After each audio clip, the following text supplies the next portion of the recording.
Those were the last words she said and she never spoke again hanggang sa maihatid ko siya sa kanila. Nang makarating kami sa tapat ng kanilang bahay, ay hindi man lang niya ako inimbitahang bumaba muna. Basta't nagpasalamat lamang siya at nagpaalam ng hindi man lamang tumitingin sa akin. Dahil doon mas lalo lamang nagdagdaga ng aking mga alalahanin. Lalo tuloy akong hindi dalawin ng antok sa kinagabihan. Napakagulo ng isipan ko. Hindi ko alam kung bakit ako nagkakaganito. At dahil hindi ko rin matukoy kung ano ang tunay na ugat ng mga alalahaning humuhostage sa kapayapaan ng aking isipan, hindi ko tuloy malaman kung paano ko matatakasan ang aking sitwasyon. 12:00 na ng gabi nang maalala ko yung hate letter na ipinagagawa niya sa akin. Bukas na nga pala yun. Kaya yun na ang napagdesisyonan kong pagkaabalhan para hindi naman masayang ang oras ko. Handwritten daw, kaya hirap na hirap ako.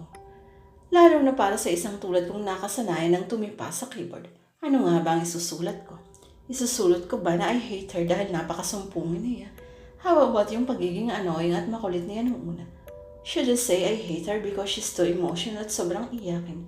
Or should I say I hate her dahil sumasakit ang ulo ko sa pinagagawa niya sa akin ngayon?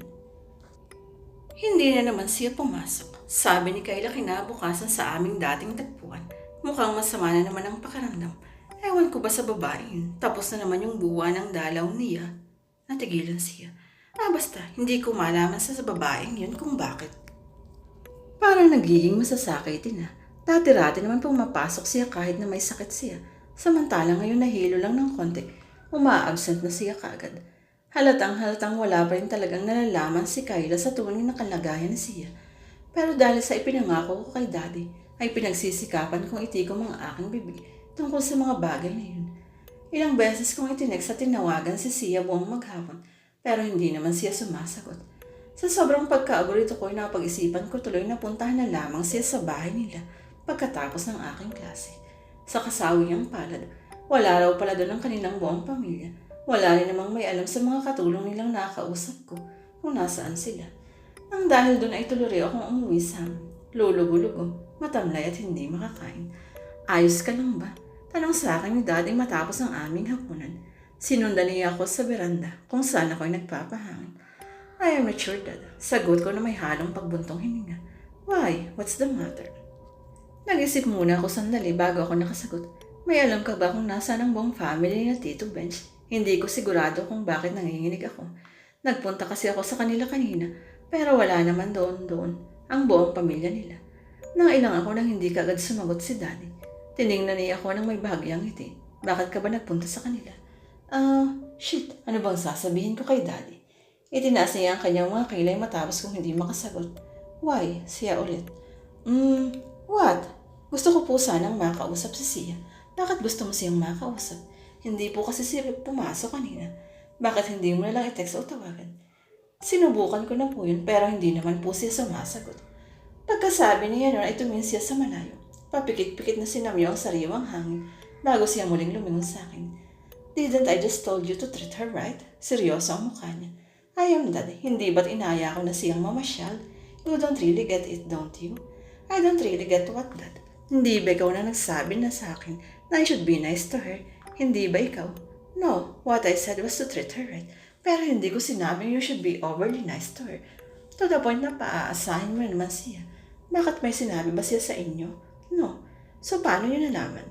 Your Tito Bench told me na ipinagpaalam mo raw si Sia kahapon. Hindi ako nakapagsalita. Hindi ko akalain na ganun pala ka-up-to-date si Daddy. Pakiusap, Eric. Pagpapatuloy ni Daddy. Kung hindi mo siya gusto, huwag kang kumilos na parang nanliligaw ka. Treat her right. Yun ang sinabi ko sa iyo. Kung pagkakaibigan lang ang gusto mo, yung dapat ang ikilos mo. Kumilos ka bilang kaibigan, hindi yung para kang nanliligaw. Huwag mong paasahin. Paano kung sabihin ko sa inyo na nanliligaw nga ako? Seryosong pagputol ko sa sinasabi niya.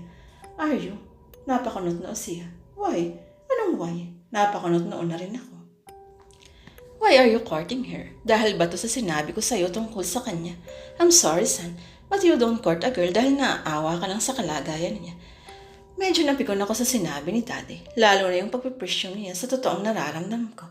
I feel preempted. I feel offended. Pero imbis na sumagot-sagot pa sa mga magulang ko, ay umakamang aalis na lamang sana ako. Tumalikod ako at nag-umpisa nang maglakad papasok sa bahay. Kinakausap pa kita, Eric. Huwag kang bastos. Mataas ang boss ni Dad. Kaya naman kahit nakatiklod na ako, napahinto ako sa paglalakad. Ano pa po ba ang gusto niyong sabihin? Nanatili ako nakatalikod sa kanya. Pilit pinapakalma ang aking sarili. Huwag mo siyang paasahin sa wala. I want you to stay away from her. What the? Dahil doon ay humarap na ako sa kanya. No, kalmado kong sagot kahit nakasimangot. I say you must. Galit na ang kanyang itsura.